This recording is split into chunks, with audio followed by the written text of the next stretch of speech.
So it's 3 o'clock, so I'm going to go ahead and get started on our introductions while people keep joining.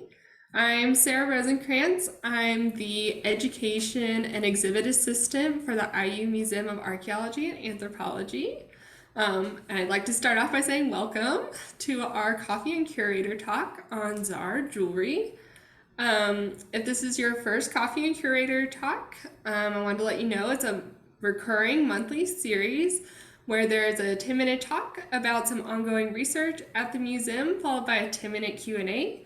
So if you have any questions during the program, feel free to comment, and we will read them off at the end for Emily to answer. And before we get started, since we are a Museum of Archaeology and Anthropology, and we work with a lot of tribal nations, I would like to acknowledge that the University of Indiana in Bloomington is on the traditional homelands of the Miami, Shawnee, Potawatomi, and Delaware. If you don't know the indigenous people connected to your region, I would encourage you to look into that and see what you can find.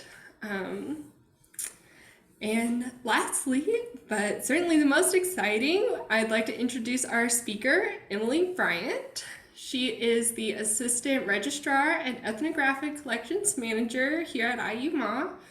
She recently defended her dissertation in the Department of Folklore and Ethnomusicology, which explores the life and collection of Dr. Dee Birnbaum. And she is expected to graduate with her PhD this coming May. So congratulations, Emily, and welcome. Thank you. It's so great to see everybody. Even if I don't see your face, it's still great to see your name. I'm condensing a really complicated topic into 10 minutes, so there's a lot more to it, but I needed to make this palatable. If I take really long pauses between slides, it's because I'm having a drink of water, not that I've left the building. So just as a heads up. So I'm going to share my screen. Okay, to find this, we're going to, okay. Does everyone see that? Can everyone see the first slide? No, we can't see it. You can't? No. Oh. Of course. Can you see what that is? There's nothing on our screens at all. You just see my face? Yeah. Looking confused? It's okay. Technology is a struggle sometimes. No kidding. I had this all planned out. No, the best laid plans. I know. Maybe it's because I have 3 monitors happening here. In fact, I'm going to unplug from those monitors.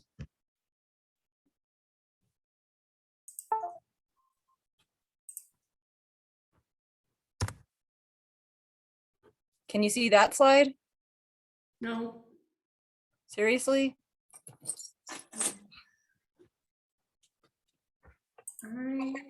No. Emily, it doesn't say that you're sharing your screen. Doesn't?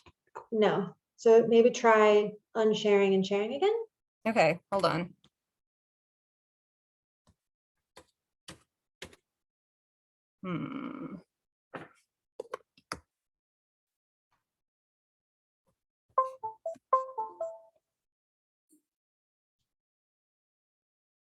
I think it's complicated because I have these 3 monitors here. Okay, going back to Zoom, share screen.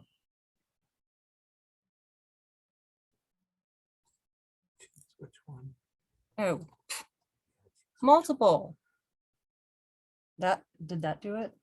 No, it should, like, when you click share screen, it should like pop up with like all the windows you have open and just click on your PowerPoint. There. Share. Oh, Yes, there you go. Perfect. thanks, Ed. Oh, technology.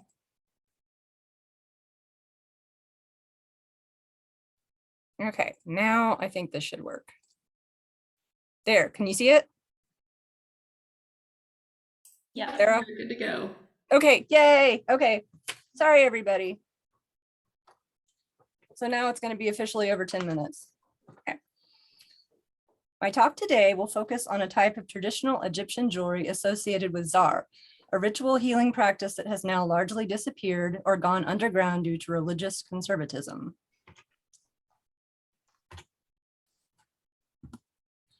This jewelry is part of a larger collection of dress and adornment at the IU Museum of Archaeology and Anthropology, collected by Dr. Dee Birnbaum, a business professor at Rhodes College in Memphis, Tennessee. This collection consists of approximately 2,400 items of jewelry and clothing, primarily from North Africa, the Middle East, and Central Asia. When the IUMA reopens to the public next year, you will be able to see highlights from Dee's collection on exhibit. Egyptian silver jewelry accounts for around a third of Dee's collection. Of this number, around 154 pieces are associated with the Zar. It is hard to be accurate about this number because there is confusion about what exactly constitutes Zar-related jewelry, which I will briefly talk about later. So what is the Zar exactly? Zar is a type of folk ritual intended to heal ailments believed to be caused by spirit possession. It falls under the category of popular Islam. In other words, part of the unofficial and often unsanctioned religious and spiritual practices that incorporate folk beliefs within a prevailing religious structure. It is thought that Zar was brought to Egypt in the 1870s by Sudanese and Ethiopian slaves. There it became extremely popular, especially among women. Zar rituals are performed by specialists called Kodia or Sheikha. The ceremonies aren't intended to exorcise spirits, but to please them with offerings. The spirits will always remain with the patient, but will no longer cause problems as long as their needs are fulfilled. Zar spirits live in a parallel world to ours and reflect human social groups corresponding to socioeconomic class, profession, and regional, cultural, and ethnic identities. There are also spirits associated with nature, particularly water. Zar spirit identities include Muslims, Christians, Jews, Arab Bedouins, Southern and Eastern Asians, Ottoman military officers, and farmers. Zar rituals include music, dancing, and animal sacrifices from which food is prepared and eaten. The music is particularly important in Zar ceremonies as it helps determine which spirit is causing the trouble. Live musicians, mostly men, play various rhythmic songs that devotees dance along with. If the afflicting spirit is Moroccan, for example, the patient will respond to that associated tune or rhythm.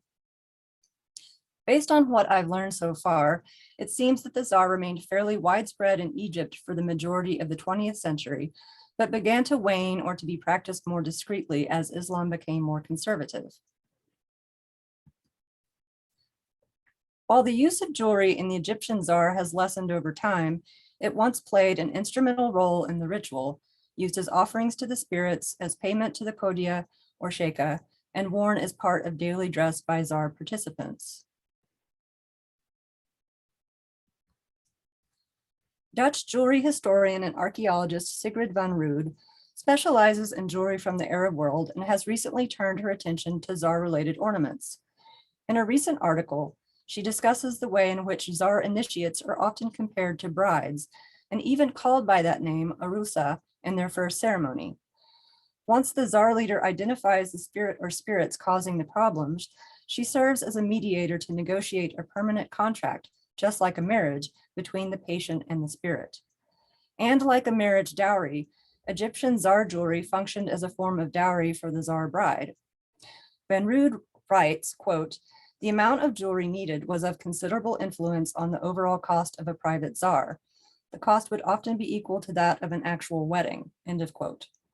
However, unlike a wedding dowry, the jewelry purchased for the Zar could not be given away or sold during the owner's lifetime. The most well-known category of Zar-related jewelry are flat silver pendants commonly referred to as Zar amulets. These are often adorned with small hollow silver spheres that jingle like bells with movement, and sometimes feature dangling coins or beads. The most intriguing of these amulets are those that depict the various characters from the Zar spirit pantheon on one side, and the beginning of the throne verse from the Quran on the opposite side. This particular verse is considered very spiritually protective. These pendants were worn with the figure side toward the body.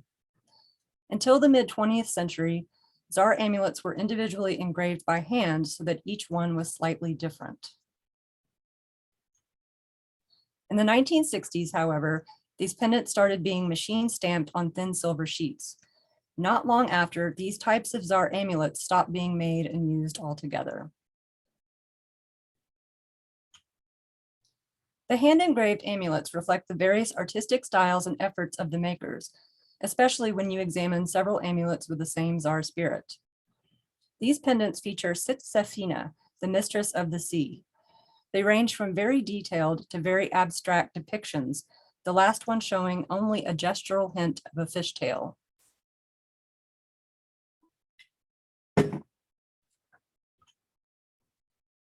The next series of amulets feature what I believed were various depictions of the dandy Ottoman spirit Yara Bey, who was always depicted with a fez and officer's uniform. However, I learned from Sigrid van Rode that two of these amulets actually represent a Zar spirit named after a real historical figure, the Khedive Abbas Hilmi, who ruled Egypt at the start of the 20th century. His removal and banishment by the British in 1914 caused such great upheaval among Egyptians that he resurfaced in the world of Zar spirits from 1914 to around 1916. What distinguishes these amulets from the others is the appearance of his name on either side of the figure's head.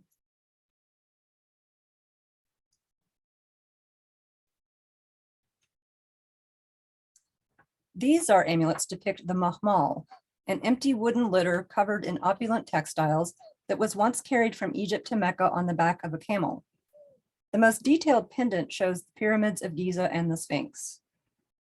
According to the research of the late archaeologist Susan Weeks, these amulets were worn for the Zar spirit Amir el-Hajj. In the Egyptian dialect, the word for Hajj, the pilgrimage to Mecca, ends with a hard G.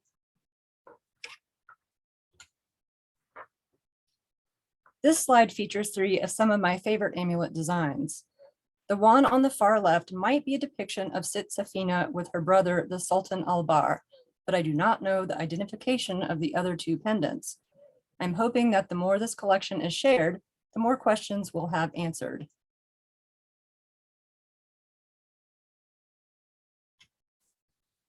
There are also a wide range of Zar amulets without spirit depictions. On the far left is an amulet used to appease a Christian Zar spirit, and the one in the middle features what Muslims refer to as the Seal of Solomon. While I don't know for certain, this amulet might have been worn to appease a Jewish spirit. The pendant on the right represents a category of Zar amulets shaped like the wooden writing boards once used in Quran schools.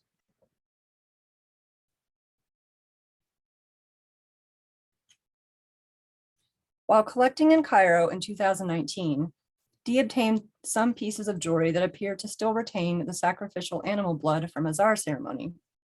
This is apparently not unheard of among collectors of Zar jewelry, though I still wonder whether someone just dribbled some chicken blood onto these pieces as they were cooking dinner, with the hopes that they might be more appealing to tourists. Spending time with Dee has made me very suspicious of the collection market. These two particular pieces also illustrate the confusion surrounding what defines Zar jewelry. These are types of Egyptian silver ornaments that aren't necessarily made exclusively for the Zar, like the figural amulets, but might be offered to Zar spirits within a ceremonial context. This penultimate slide features one of the smaller of the two ceremonial Zar wands that Dee collected, along with 4 other types of figural Zar pendants. Whenever she tells people about visiting shops in Cairo for Zar pieces, she recounts and demonstrates how older devotees have slyly shown her their jingling layered silver amulets hidden under their cloaks.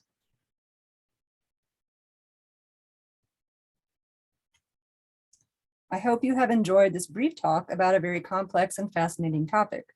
For anyone interested in learning more in-depth information about the practice of Zar, I recommend a book by Egyptian anthropologist Hajar el-Hadidi called Zar, Spirit Possession, Music, and Healing Rituals in Egypt.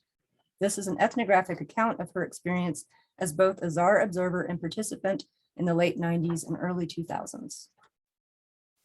Thank you.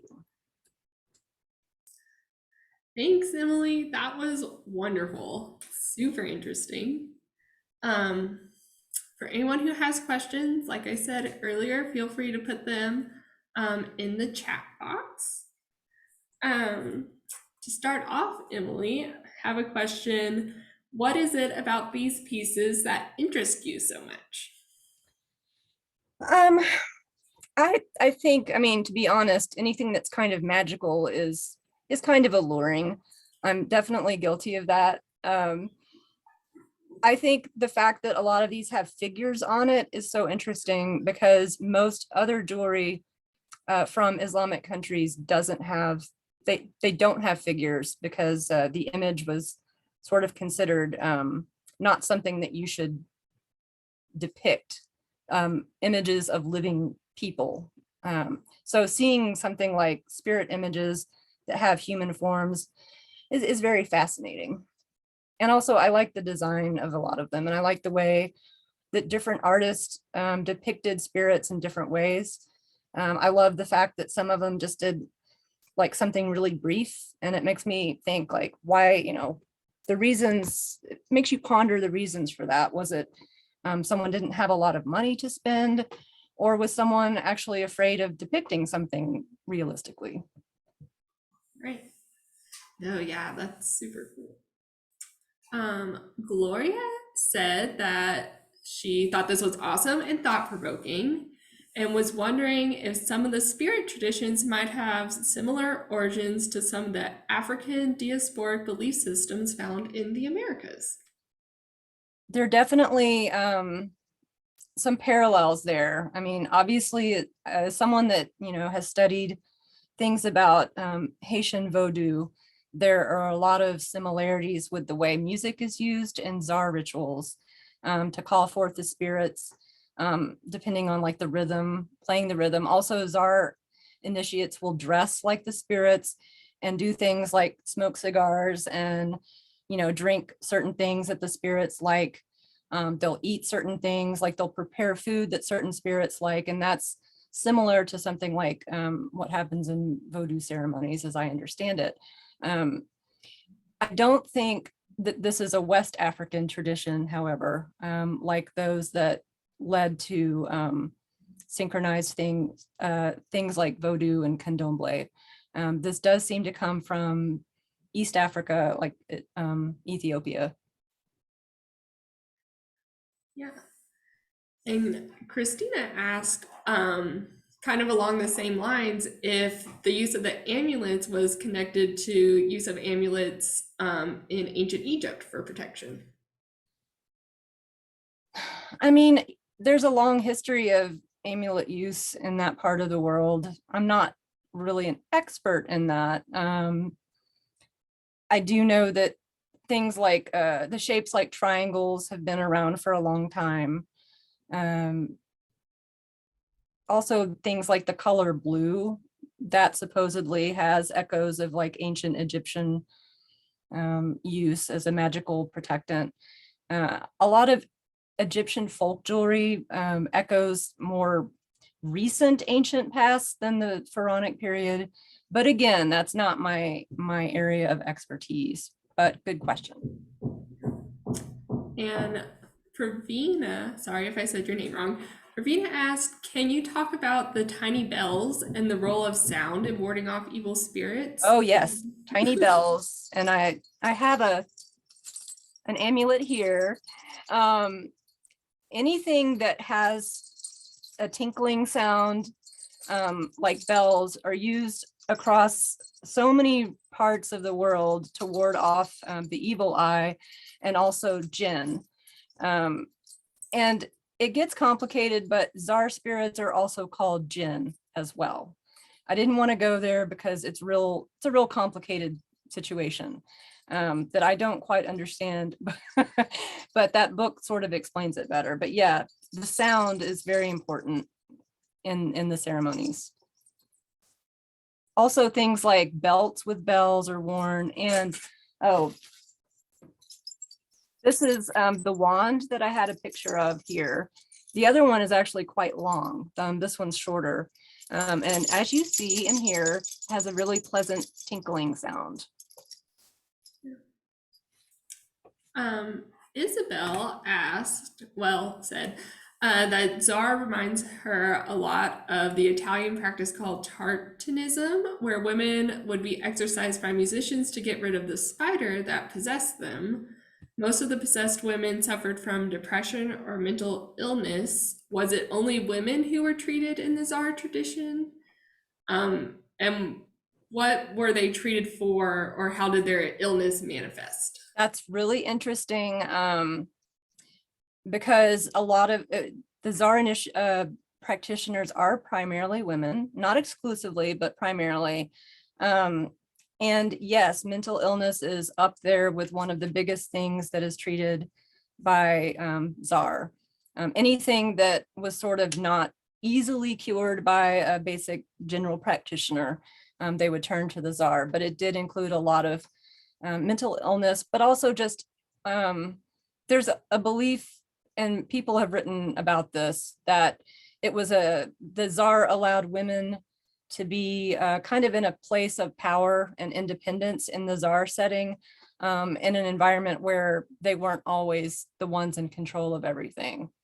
So that's a really interesting parallel with that Italian thing that you mentioned. I'm going to have to do some looking up on that one. And then Maggie asked, does the hand engraving to ensure dissimilarity in the amulets relate to the practice of introducing anomalies into embroidery to assert human ability, or to, in a different term, avoid exact or perfect replications because only Allah is capable of total perfection? I don't know. I think I had the thought today as I was putting these slides together that maybe the idea when people aren't doing really detailed depictions, that might have something to do with the way images are shown. I don't know. I think a lot of it just happened to be the particular skill and artistic preferences of the artists. There are a lot of things that we don't know about these amulets. And since they haven't been made for a long time, it's kind of hard to find out a lot of information. But Sigrid van Rode, who I referenced, she's actually doing her PhD right now, and she's doing it on Zar jewelry. So I'm really looking forward to seeing what she comes up with, because she's putting a lot of research into this. Yeah. And Maggie said thank you. And Ruth wanted to just pass along some information. She said that, I'm going to butcher this name and I'm sorry, Majid Al-Harthi wrote a PhD dissertation in folklore and ethnomusicology, in which he describes Zar ceremonies in Sur on the coast of Oman. Yes, okay, I'll have to read that. Maybe Verlin can send me that title. It is, Zar is practiced in different parts of the Middle East, not just in Egypt. From what I have read, it seems that Egypt is the only place where some of these amulets were made for the Zar. Cool. Yeah, that's really interesting. Well, we are approaching our 10-minute window for questions. So Emily, I'd just like to say thank you. I think everyone would like to say thank you. You did really great and it was fascinating. If we didn't get to your question, or if you have more questions for Emily, you can email the museum or her. I'm sure she's happy to. Our emails can be found on our website. Yes, thank you for everyone asking questions. I love to talk about this stuff, and find my email and ask me. I can point you to research that's been done on these pieces. Anything like that, appreciate. Sorry for the technical difficulties at the beginning. Oh no, it was great. All right. Have a great rest of your afternoon, everybody. Hi, Miley, just want to say hi.